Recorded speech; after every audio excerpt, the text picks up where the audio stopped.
jumpa lagi di channel aku, Ripslog.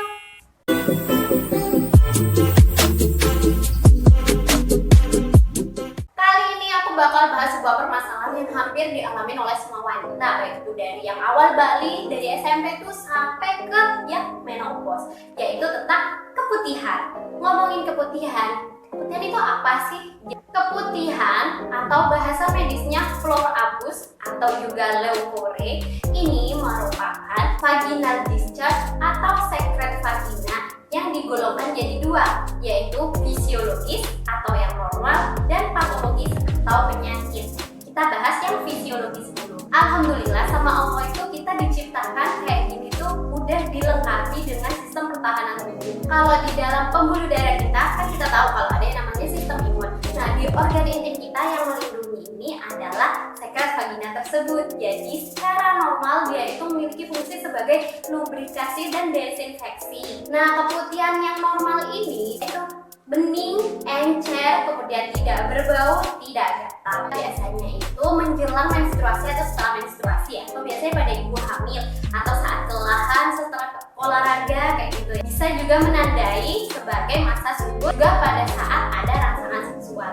Jadi untuk membedakannya kita bahas satu persatu dulu. Biasanya kalau yang menjelang atau sesudah haid itu warnanya agak putih, jadi bening agak putih terus agak kental. Nah itu yang menjelang dan setelah haid, jadi dia itu wet thick. Kemudian ada yang clear and watery, jadi bening dan licin kayak gitu ya. Ini biasanya saat ada rangsangan seksual. Dan yang ketiga clear and stretchy, jadi bening dan molor kayak umbel, ingus. Nah ini tuh menandakan masa subur. Untuk bunda-bunda yang KB-nya dengan kalender ini juga bisa menandai dari sekret vaginanya yang keluar itu. Umumnya dia bening dan molor kayak gitu ya. Nah kalau yang siklusnya 28 hari biasanya sih masa subur ada pada hari ke-12 sampai ke-16. Nah secara normal keluarnya keputihan ini juga banyak-banyak banget. Jadi normalnya sehari itu kalau ditampung, tapi siapa yang mau nampung ya? Itu dari penelitian dikatakan 4 sendok teh. Jadi ya cukup dikit lah. Sekarang kita bahas yang patologis. Dikatakan keputihan ini sebagai penyakit ketika kondisi normal di organ ini terganggu. Bisa karena ada jamur, mungkin karena bakteri atau parasit. Nah terkait keputihan yang patologis ini juga memiliki beberapa faktor resiko, yaitu ada orang-orang dengan gula darah yang tinggi, kemudian orang dengan obesitas, dan juga bisa terjadi pada saat mengkonsumsi obat-obatan seperti golongan steroid. Pada ibu-ibu yang pakai KB, biasanya yang IUD, dan juga kebiasaan yang tidak baik terkait dengan menjaga kebersihan organ intim dan penggunaan celana ketat.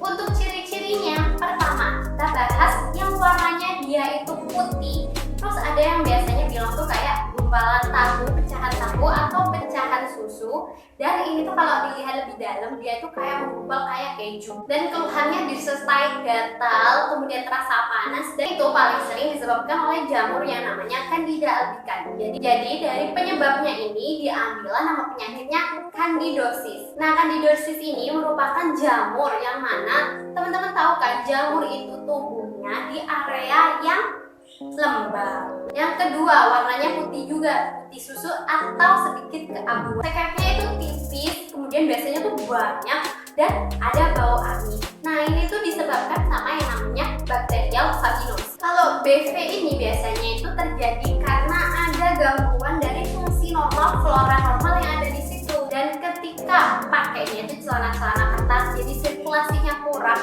maka bakteri anaerob atau yang dia itu berkembangnya ketika oksigen, dia itu akan berkembang lebih banyak sehingga menyebabkan terjadilah BV ini. Pada pemeriksaan lebih jauh, BV ini tampak lekat, jadi dia itu kayak nempel-nempel gitu di vagina, jadi ya gitu. Kemudian yang ketiga, ini tuh warnanya agak beragam dari kuning sampai kehijauan. Dia sekretnya itu banyak, bau, dan biasanya dia sampai berbusa.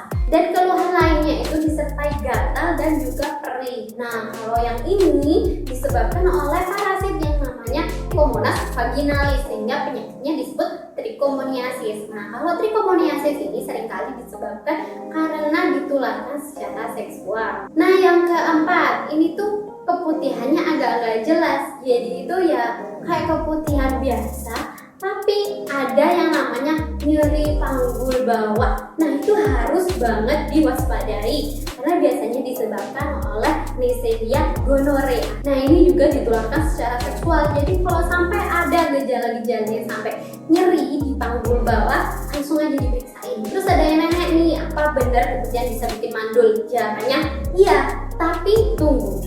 Keputihan yang bikin mandul ini adalah keputihan yang nggak diobati. Jadi yang awalnya itu dia ada di vagina toh, dia itu bakal naik atau ascenden, dia naik ke myometrium bisa sampai ke ovarium. Nah, ini nanti dia akan menyebabkan perlengketan tuh, sehingga ketika ada upaya pembuahan itu akan sulit. Jadi seperti itu. Oleh karenanya keputihan ini harus segera diobati. Nah untuk ngobatin itu berarti pertama kita harus bisa mengenali antara keputihan ini fisiologis atau patologis. Dilihat dulu dari ciri-cirinya. Kalau normal biasanya bening, putih, kemudian gak gatel. Kalau yang patologis gatel, kemudian yang normal gak bau, yang patologis bisa bau amis, dan waktu-waktunya bisa ditandai. Kalau yang normal bisa karena kecapean atau apa. Nah kalau yang gak normal sewaktu-waktu dan biasanya berlangsung lama kalau nggak diobati. Ada satu lagi, bercak yang berwarna coklat. Nah biasanya itu awal menstruasi atau akhir menstruasi. Tapi kalau bukan pada masa-masa itu harus hati-hati, harus segera diperiksakan kan? Karena ini bisa merupakan suatu gejala dari penyakit yang lebih berat seperti kanker serviks. Setelah tahu ini keputihan yang normal atau enggak, misalnya yang enggak normal, terus gimana ngobatinya? Jadi yang pertama yang harus dijaga adalah tentang higienitas atau kebersihan organ intim. Ada tuh orang-orang yang biasanya mereka itu keputihan gitu ya, terus ke dokter, udah diobati sembuh, tapi setelah obatnya habis balik lagi, ya tentunya balik ke higienitasnya. Kalau higiennya nggak terjaga ya percuma dong, habis diobati balik lagi ya kan. Jadi higienitas ini terkait dengan pertama cara ceboknya harus benar, jangan dari belakang ke depan karena di belakang ada namanya E. coli, yang mana E. coli kalau kebawa ke depan bisa menyebabkan keputihan tuh. Jadi harus dari depan ke belakang, kemudian harus dikeringkan, bisa dengan tisu atau dengan handuk khusus. Nah ini terkait juga dengan saat menstruasi itu ya, soft tag. Sebaiknya mengganti pembalut ini nggak nunggu penuh, tapi seenggaknya setiap 6 jam sekali. Jadi sehari 4 kali atau lebih dari itu lebih bagus lagi. Yang ketiga, gunakan celana yang bahannya katun, jadi yang bisa menyerap keringat. Jangan yang nilon karena nanti malah lembab kayak gitu ya. Dan yang keempat, jangan pakai celana-celana ketat. Karena apa? Karena kalau ketat akhirnya sirkulasinya kurang, bisa mencetuskan yang BV tadi tuh. Ingat ya teman-teman, yaitu tentang kehigienitasan dari organ intim. Kalau misal nih ya, setelah higiennya udah terjaga dengan baik dan benar, misal nih, biasanya 2-3 hari itu keluhan udah mulai turun. Kalau misal keluhan ini tutup sampai seminggu, periksain teman-teman. Jadi nggak usah takut, langsung aja ke SPKK, spesialis kulit kelamin, langsung bilang ke dokternya, ini dok, saya gini-gini, kayak gitu ya. Nanti dikasih obat, tapi jangan lupa higienitasnya nomor 1 harus dijaga. Ya itu kurang lebih dari yang aku bisa bahas dari hari ini. Kalau mungkin teman-teman ada yang mau menambahkan apa yang kurang, bisa komen di bawah atau mungkin mau tanya juga silahkan. Jadi kalau menurut kalian video ini bermanfaat, jangan lupa subscribe channel ini dan juga nyalain notifikasinya karena aku bakal update video-video terbaru yang lebih bermanfaat lagi buat kalian. Oke? Sampai jumpa di video berikutnya. Cukup lagi memori ini, Re.